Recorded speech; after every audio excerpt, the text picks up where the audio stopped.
Okay, today we're going to take a look at some of the figures from the latest Spider-Man Retro carded wave. Or how about we just do the whole wave? I swear I wasn't going to do it. I was only really interested in Jack-o'-lantern and Hallows Eve, and maybe Scarlet Spider because I didn't have one. I had a custom of Tombstone I was pretty happy with, but when I saw this on Amazon, I thought, okay, why not? But then I was at Walmart earlier and saw this Last Stand Spider-Man and Spider Shot or Assassin Spider or whatever we're calling them today. They were right there. It was fate beckoning to me. You know how it goes? You think, well, I don't need those. Oops. So these four were my biggies, but I can't pass up looking at a couple of Spider-Mans, right? On the three classic styled, there's the artwork that I remember from those card backs back in the day. But on the modern trio, the artwork is more contemporary, more today's standards, or style, I guess. Then the back of the cards also call back to their individual eras. These are classic, and here's your modern style Marvel Legends. Achtung, small parts. Don't put the figures in your mouth. Also, I'm up to date, or at least more familiar with Hallows Eve because Erica Schultz, the writer, sent me this graphic novel and this issue and this annual, and I've read them. So, I know, it's a big surprise. Robo knows a little background on one of the modern figures he's reviewing. It's a Hallows Eve miracle. We're gonna start with Last Stand, because I know the least about this character. Oh, I didn't do all my homework. Come on. You know me.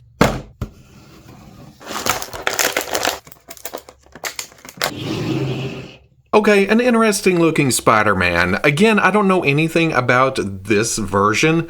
What drew me in was this jacket, this collar, and these pants. I think there's a lot of customizing potential here. If it wasn't for the sculpted logos on the back and the front, it would just be a jacket. I mean, it's a big flap jacket with these buttons right here, but still fairly real-worldy. There's the popped collar too, but hey, that's just style, baby. Wrinkles to the sleeves coming down, wrinkles to the sides of the jacket. There is this seam going across here, and then, yeah, across the back too, that kind of connects to the sleeves. But hey, again, it's a certain style. Comes down to a V in the front, and then the pants are pretty much, I mean, if you were just looking at the figure like this, you'd go, who the hell's that? That could have been Ghost Rider, or that could have been a short Punisher. There's nothing superhero-y about the pants, nothing costumey. There's a fly, there's pockets, there's wrinkles at the crotch, there's wrinkles at the knee where a lot of bends happen. The cuff comes tight around the ankle over the boot.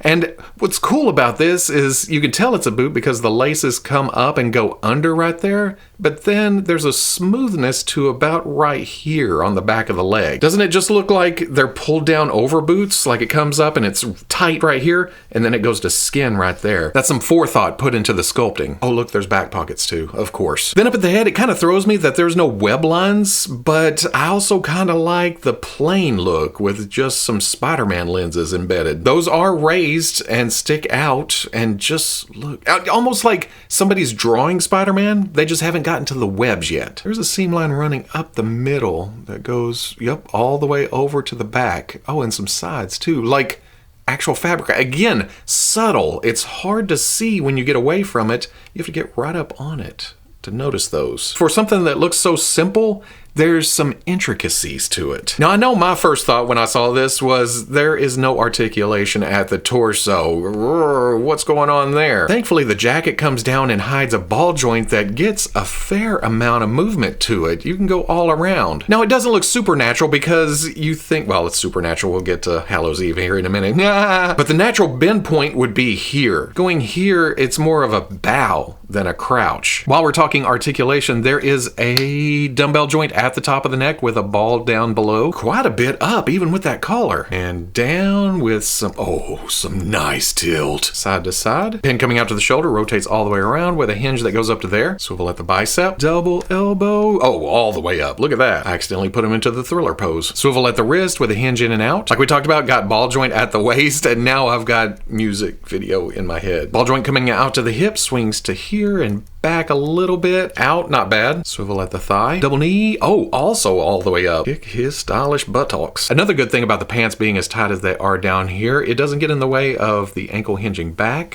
hinging forward, and then forward-facing pin for rocker. For accessories, Last Stand comes with 2 splayed out hands. Pull those out, as Marvel Legends tend to do. And you can swap in some fists for a rumble.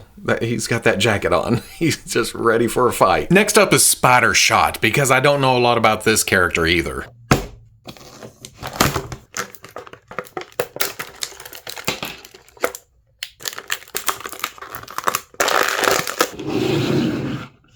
Spider Shot is weird. I expected to like this a lot more than I actually do. And it doesn't come down to the design because, like with Last Stand, I'm kind of digging the lack of web lines. It gives it a more smoother look. But here, because of the eye sculpt, it is way more sinister. They're Spider-Man-y, but far from Spider-Man-y. I don't know if that makes any sense. Then the spider logo with the legs going up and over and attaching to the back logo, painted red on the forearms and the belt piece. And then everything else is in black.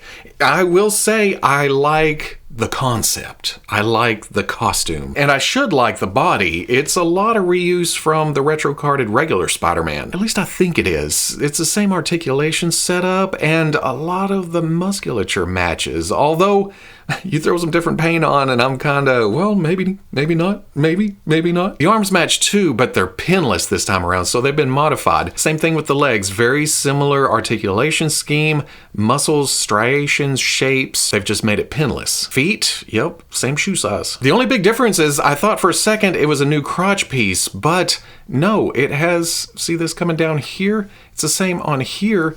I think these pouches are just glued to the outside or pegged in something. But why oh why is there so much more crotch gap on Spider Shot than Spider-Man? This Spider-Man has drop down legs, but you push it up and it becomes not so obvious that there's drop down legs. Spider Shot has drop down legs, but it doesn't seem to be near as far. And you can see the peg the whole way. So much so that the legs spread out. They are gapped so much. It just doesn't look as natural as the original body. Saying that, if you get him in some kind of action pose, I don't know what this is. This is an assassin pose. I know what I'm doing. Shush. You get him posed up Spider-Man style, you don't notice. Maybe it's gapped like that to get more movement out of the legs, maybe? But if you're a vanilla poser, it's definitely going to be noticeable. While we're talking about movement, there is a dumbbell at the top of the neck. Some up and some down. And that's mostly on the ball. Nice tilt because of that big ball up there. And then left and right. Butterfly joint swings forward. The higher you raise the arm, the more he can cross over his body. Swings back really nice. Pin coming out to the shoulder. Rotates around with a hinge that goes up to there. Swivel at the bicep. Double elbow comes up to there because of the muscles. Swivel at the wrist with a hinge in and out. Dumbbell joint mid-torso gets a little crunch. And then arc back, some tilt, some rotation, and then there's a hinge at the waist that allows for more crunch. In fact, that's most of the crunch. And then so far back. Drop down to the hips, swings the leg up to here and back, and wait, what? You telling me a Spider-Man figure can only go out that far? Is that like that on the original? No. Well, okay, it's not great, it's not all the way out, but somehow it lost movement. Swivel at the thigh, double knee, oh, easily kicks his own ass. Swivel at the mid-shin, the boot, whatever. Hinge at the ankle, swings way back, way forward, and front-facing pin for rocker. For accessories, out of the package, he has these 2 finger guns, double barrel finger guns. I don't know a lot about this, but I think this is how he actually assassinates people. Which is why there's a peg hole right there. I'm gonna skip the rest of the hands for the moment and show these 2 shooting accessories, or little banana peppers. See which way those peg. No, not like that. Maybe I have them wrong. Nope, that one doesn't go any straighter. But there's that. Shot, spider, shot, spider, shot. He gets a set of thwips and a set of fists for assassinating the original way. Well, I guess other than rocks, maybe clubs, sticks. Next up, I gotta go with Tombstone, I think.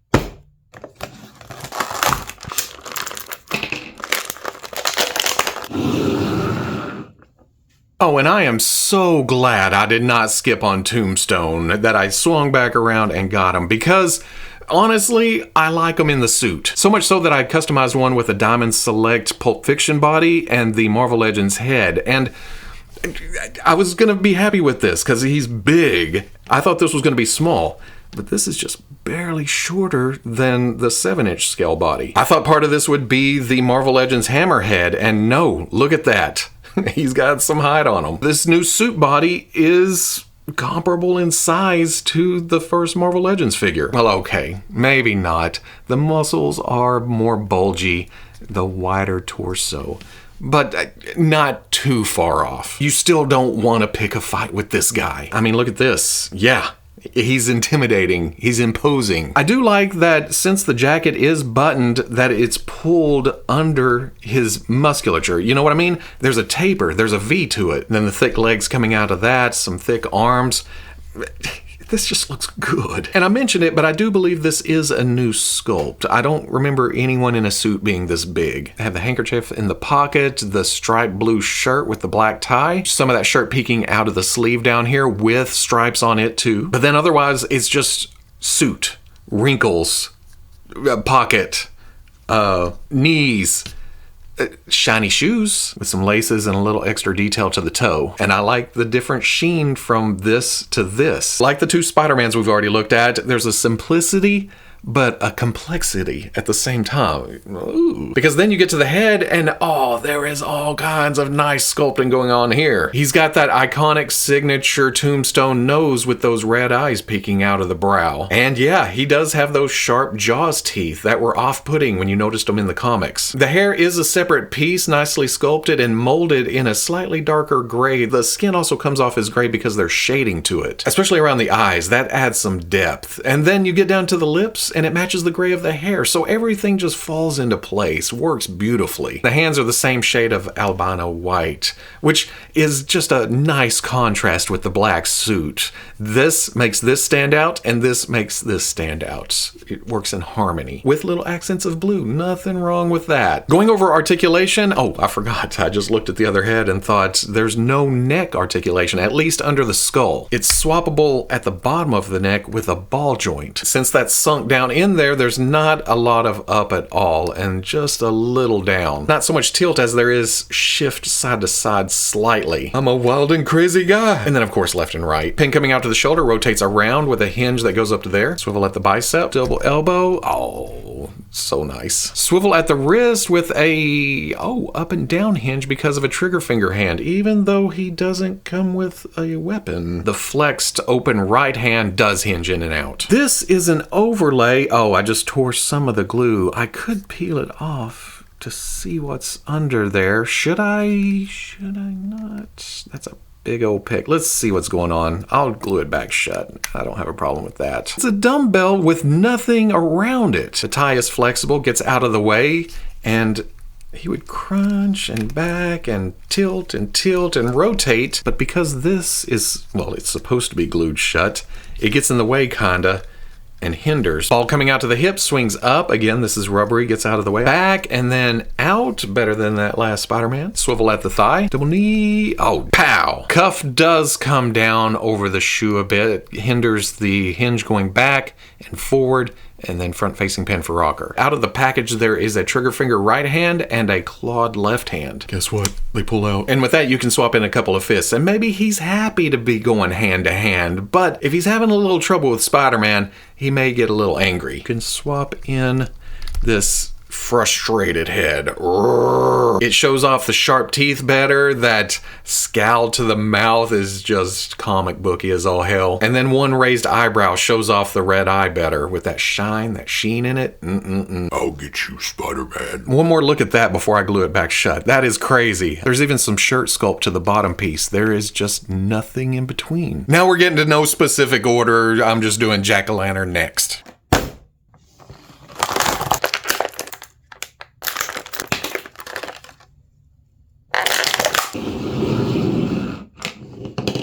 Once again, there is some simple parts. There's the dark green arms, the dark green legs that I believe are Vulcan simply because of the pinlessness. I have lighter green Buccaneer boots that I can't quite match up with anything I have. I do believe these are the Walmart exclusive Bucky Cap boots, and I don't have that, so I can't compare. There's also matching light green gloves that I believe are new because of the wrinkle sculpt up here on the cuff. It goes back here to a point, And then the hands themselves have seams on them. They're not fingers with fingernails painted green. These are actual gloves. And again, it may be from something, but because of the shape of this, and maybe the shape of this one, I think these are jack-o'-lantern specific. Because then we get to the metallic green scale meld torso and crotch, and those gotta be new. I don't recognize those from anywhere. My first thought was goblins, but they usually wear tunics with scale meld arms and legs. And this has a scale meld butterfly joint. Or maybe I'm completely wrong, and this is from somewhere and I'm not catching it. There's this belt piece sandwiched in between with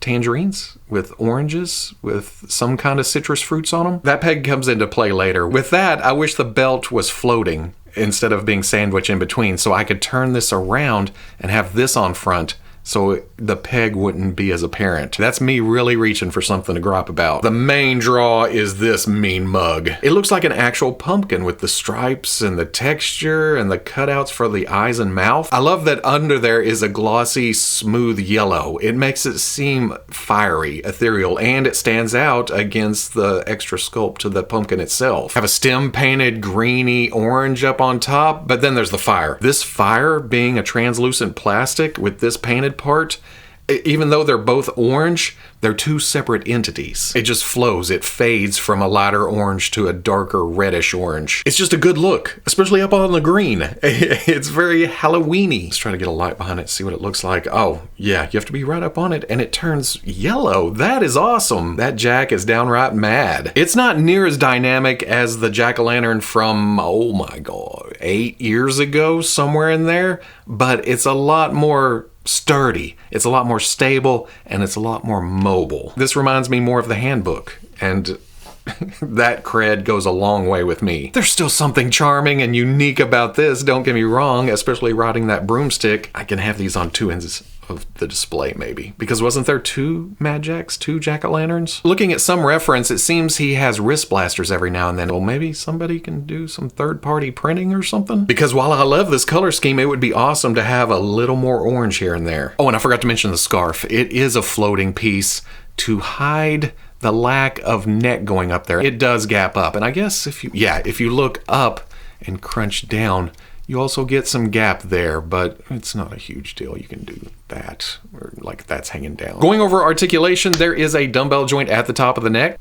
Shift back to look up, shift forward to look down. Kind of the same concept. Well, I don't know. There is some tilt there, but there's also some rocking and some swinging. Left, right. Butterfly joint comes forward and you can bring the arm across the body. There's also some swing back. It almost feels like Vulcan, where there's a stop in there to keep it from going all the way. Pin out to the shoulder, rotates around, and then hinges out to there. Swivel at the bicep. Double elbow comes up. Cuff does get in the way a little bit, but that's not bad at all. Swivel at the wrist with a hinge in and out. Ab crunch forward to there, arcs back, and then there is a waist swivel. All coming out to the hips. There, and there. Swivel at the thigh. Double knee, I haven't bent this yet. It's usually tough with the pinless the first go, but once you loosen it up, it goes. Good thing he's got scale protection on that butt cheek. Swivel at the boot. Hinge at the ankle, goes way back, goes forward, and there's front-facing pin for rocker. There is this one ball bomb. There is a mushroom to the peg, so it pops on there and is very secure, but also very noticeable that it's a separate piece. See, these two are sculpted together. These three are sculpted together. Those don't come off, just this one.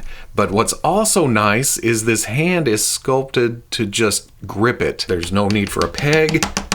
There's no need for anything else. The hand holds it. I guess this hand's just for gesturing. Those two are so useful, I don't even want to swap in the two fists. Jack also comes with his pogo ball, which is essentially just swirly twirly plastic shaped like a disc with a dome on bottom. This, which I guess is kind of a turbine thing, it blows wind to get some more lift, and then two pegs for feet on top. It's not the most sinister of vehicles, but it works. It fits the motif, it fits the design. Like this, you can kind of balance it. It's a bit tough. But if you have one of these from like Demogoblin or the Star Wars Black Series speeder bikes, and I think we've seen this somewhere else, the ball for that fits right in there, pops in nicely, and then you can rotate it however you want, and it stays up. But if you have Jack on a clamp stand holding it up by the figure, you can complete the comic book look with this plug on bottom. It makes it look more like a turbine. Did Jack fly?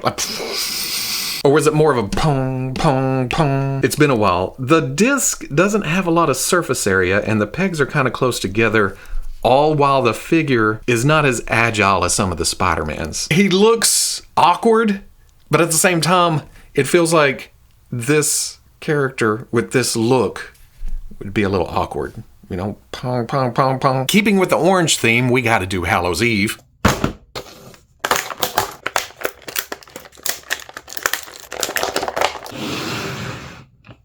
And she kind of has the same striking color palette that Jack-o'-lantern has, although instead of green, there's black and a little white here. Well, okay, it's just the orange, give me a break, but it's the same concept and the same seasonal feel. Halloween masks and Jack-o'-lanterns go together. What can I say? I don't have a Shriek handy, but I've got Spinneret, and looking at them, they seem to use the same body. Same arms, same legs, same torso, pinless elbows, pinless knees, a good, clean female body. And then we've seen her endless bag many a time before. The Goblins, Gambit, Mary Jane, who knows who else. It's just purple this time with some painted silver to the buckle and these little buttons right there. I love it. Have some Kirby crackle between the blacks and the oranges on the arms and the legs. It's not as 3D-ish as in the comics, but it gets the point across, costume-wise. Oh, it would have been awesome to have some kind of clip-ons or something. Ooh, maybe another third-party item that could be popping up on the internet soon. I do believe the scarf piece is new. In fact,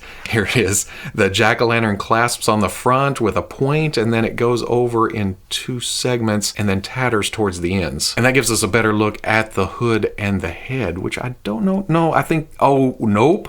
That head is a separate piece, so let's do this. The hood disappears whenever she's using some of the masks, like when she goes vampire or werewolf or whatever, but it doesn't seem like... I'm sure I could get that out, but it seems a little wide. It's a separate hair piece under there. So there's the head, there's the hair, there's the hood, all stuffed up in there. How about I do this? Watch, I'll get it out, and then I won't be able to get it back in there.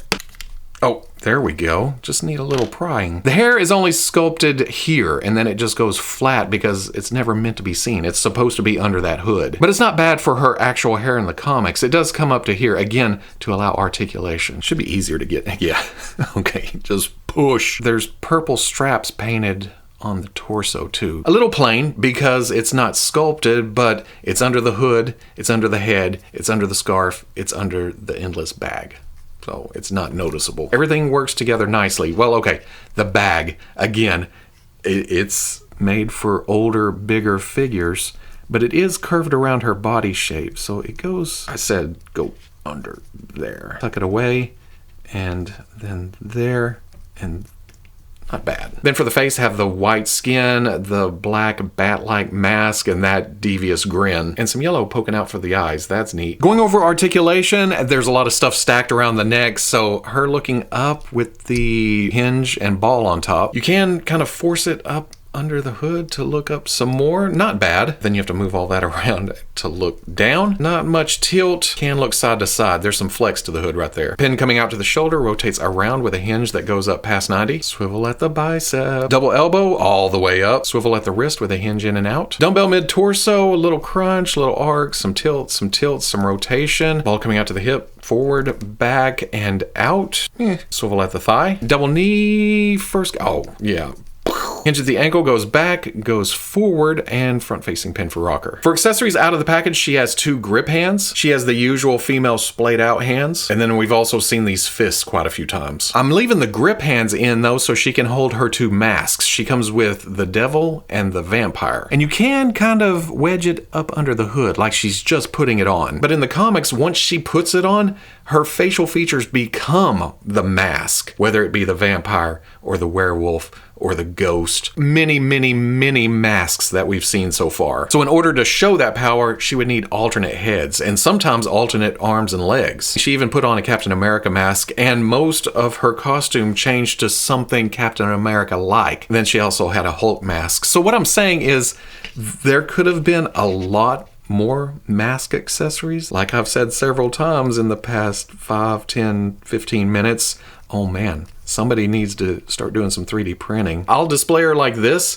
but I'd be more than happy to display her with different masks too. You knew we'd have to end it with a Spider-Man. Here's the Scarlet Spider.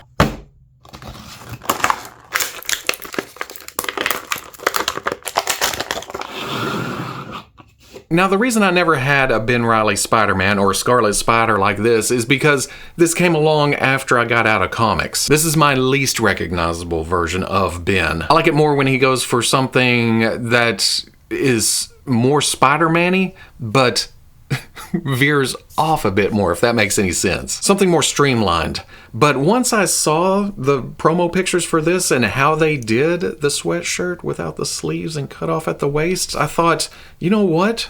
That is not bad looking at all. Maybe I do finally need a Scarlet Spider like this. Plus, Rebel 10 sent me a soft goods shirt, so I wanted to get this and swap it out for a play day. Ulterior motive! But now that I have this in hand, it is a clean look. The red with just stark white Spidey eyes on there. Sculpted on. It's not super noticeable at a distance. You think, well, that's just paint. No. It is a very thin edge. Then there's these bracers that I don't know, are web cartridges in there, or do they do other things too? Hey, 90s, there's pouches down around the ankles, which again changes things up from a regular Spider-Man. Apartment keys, breath mints. And I will never ever cease to be happy about a little dab of silver on some buttons, because that just sets it off. Same thing with the cartridge belt. Maybe these replace these? I don't know a damn thing about Ben Reilly, but this shiny red on the belt buckle and then brown in between each of those cartridges going around, yeah, okay. I can appreciate that. The sweatshirt piece, oh, it is a rubbery material that can, oh wait, the hood is separate. And it's pegged back here. I expected it to be glued down here or something, or part of this overall piece, but no. Spider logo tampoed on the front and on the back. Okay, you can't. I was gonna say, if you lift the hood, it's a full logo. They could do that because they put it on there and then glued in the hood, or pegged it in. Yeah, it's glued. Then I love these white strings hanging down in front of it. And maybe that's why they didn't glue it down, so this can move around. It's a little more contrast to go along with the eyes. It works top to bottom. Why do I like this? I'm not supposed to like this. I've never liked this. That's why I've never bought a Scarlet Spider. But now here we are. Me liking this, because this also uses that Spider-Man body we looked at earlier with Spider Shot, but the hips are right. There's no gap here, and it looks more natural here. Then it's got the Renew Your Vows toes. So they went all out for Scarlet Spider. All out makes me like something even more. And I really like this Scarlet Spider. Well, I talked about the sweatshirt. Does it? No, it doesn't. It does not get in the way, because that crunch is way down here. Maybe that's why they cut off the shirt here. I've seen people complain about that, but they did that so you can still use the dumbbell joint higher up. Can your previous Scarlet Spiders do that? But while we're looking at articulation, there is a dumbbell joint up at the top of the neck. You can look up, can look down. There is some tilt. The left, the right. Butterfly joints at the shoulders. Again, softer material. It does flex out of the way on the front and the back. And if you tear it, who cares? It already has a tattered look to it. It's win-win. Pin coming out to the shoulder, rotates all the way around with a hinge that goes up to there. Swivel at the bicep. Double elbow goes up to about right there. Rotation at the wrist with a hinge in and out. To reiterate, a flexible rubber overlay does not get in the way of the dumbbell joint that is mid-torso. So you can still crunch a little there, tilt, arc back, rotate, but then there's some crunchticles near the crotchticles that get you all the way. Some arc back, some... Essentially, look at that. Drop down at the hip with a ball going to the leg allows for this and this and this. It's still not all the way out, but better than Assassin Spider. Swivel at the thigh. Double knee. Oh.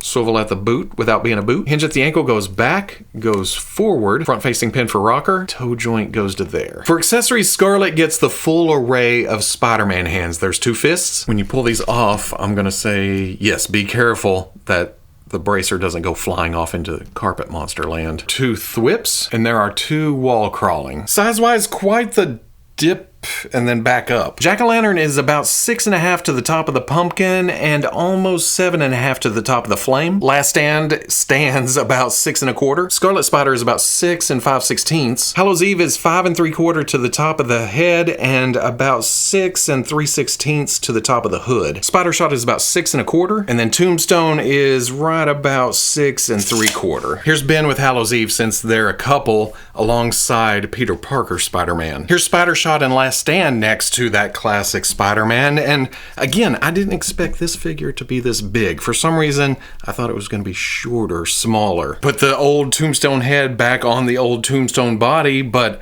this is my new Tombstone. This one's going on the shelf. This one will go in the tub. And then here's Jack-o'-lantern next to the original Marvel Legends Jack-o'-lantern and the retro carded Hobgoblin. Again, I like this, but just trying to get it to stand here, ooh, I like this one a lot better. So at the end of the day, another very nice round of retro carded Marvel Legends. There is just a lot more new sculpt than what I expected at first glance. When the retro carded line started way back, we expected reuse or redos, but it's slowly coming around to giving us all new characters or looks we haven't gotten before. I can't complain about that.